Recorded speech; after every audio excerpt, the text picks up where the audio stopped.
Vale. Bueno, eguerdion, adunako udalak abiatu duen Txantxaenea taberna dendaren kudeaketa administrazioa mantenu eta esplotaziorako kontratazioan, aduna 2024-02 espedientea lizitazioaren baitan, jasotako eskaintzen sobrerikiera egin behar dugu gaur.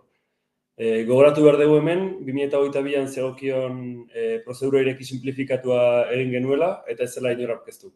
Beraz, kontratazio organoak desierto deklaratu zuen prozedura, eta hori horrela, kontratazio legeak arautzen duen prozedura negoziatuari ekin diogu, publizitaterik gabekoa. Gonbidapenak bidali genizkien sektoren esperientzia eta interesa izan zezaketen 3 pertsonari, eta gaur ikusi behar dugu ea zenbat eskaintza jaso ditu.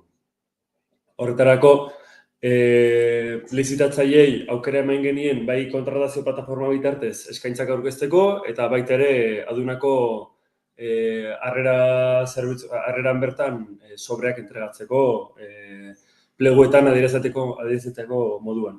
Orduan, lehenengo kontratazio plataforman ikusiko dugu, ea baten bat jaso dugun. Vale. Hemen ikusten duzue, adunako udala, aipatutako espedientean gaudela sartuta.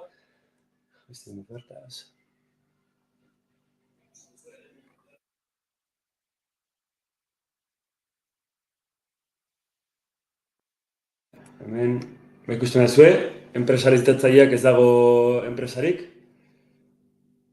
Beraz, plataforma bitartez, elektronikoki ez du inork aurkeztu.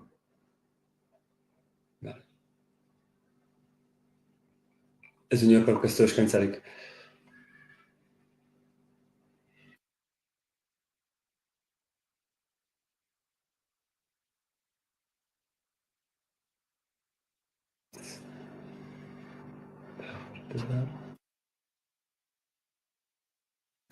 Gerengo dugu bestela. Ez dago eskaintzarik, beraz, internet bidez ez dugu. Jaso duguna bai da adunako harreran, bai jaso dugula eskaintza bat. Oier Irazu Rodriguezek aurkeztutakoa, sobre itxietan, ikusten duzuen bezala. Orduan, lehenengo sobreren irikierari egingo diogu.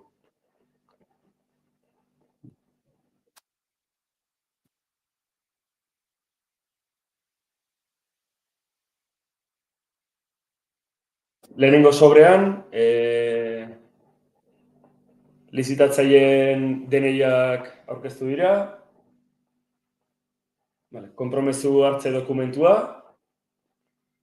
eta pleguetan azaltzen zen lehenengo eraskina.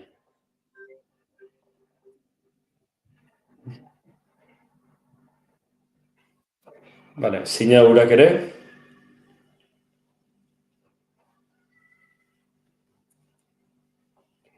Erantzukizunpeko adierazpena entregatu dute. Eta gero, pleguetan adierazten genuen zeintzu ziren bete beharrak, certificado de manipulación de alimentos,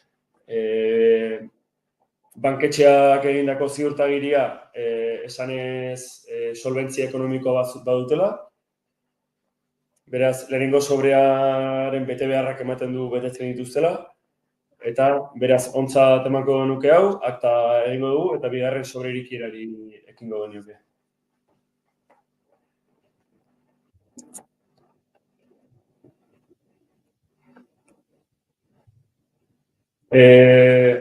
Bigarren sobrerikiererako, dakizuen moduan eskaintza bakarra jaso dugunez, simplemente ikustearekin baldintzak betetzen direla aurrera egin dezakegu.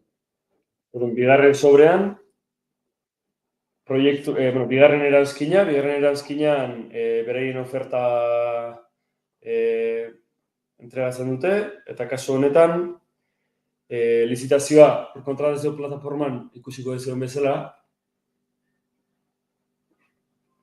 2.000 euroko aurrekontua duen lizitazioa da, eta eurek egiten duten eskaintza hori bera da, 2.000 eurokoa. Beraz, hortik gorakoa ez denez, eskaintza ontzat eman daiteke. Vale. Gero, pleguetan eskatzen diren gutxieneko ordutegia 48 orduko ordutegia nobetuko luketela aipatzen dute, eta neguen eta udaran egiten dute banaketa. Hau ere aktan jasoko dugu behar bezala. Ondoren, memoria entregatzen dute, proiektuaren memoria, ordutegiekin eta beraien kafetegiari eta dendari dagozkion ezaugarriekin. Eta euren eskaintzari dagokion, esperientziari dagozkion ziurtagiriak entregatzen dituzte. Honekin adierazten dutena da, sektoren esperientzia badutela. Eta ondoren, dakizuen bezala, aipatu duten bezala hasieran, prozedura hau negoziazio bitartezko prozedura, kontratazio prozedurara, eta beraz, hurrengo urratsa euren eskaintza kontutan izanik, negoziaketa bat egitea litzateke, beraz, datozen egunetan horri ekingo genioke. Eskaintza bakarra denez, dakizu, aipatutako moduan, ontzat emango bagenitu eurek egindako adierazpenak edo eskaintzak, honekin aurrera egiteko aukeratuko genuke, hala ere negoziazioari ekiteko asmoa dago, beraz, datozen horren ondoren ikusiko genuke eskaintza zertan geratzen da. Kontratazio plataformara ergo ditugu dokumentuak eta aktak, eta baita ere adunako web horrira. Eskerrik asko bertaratuei.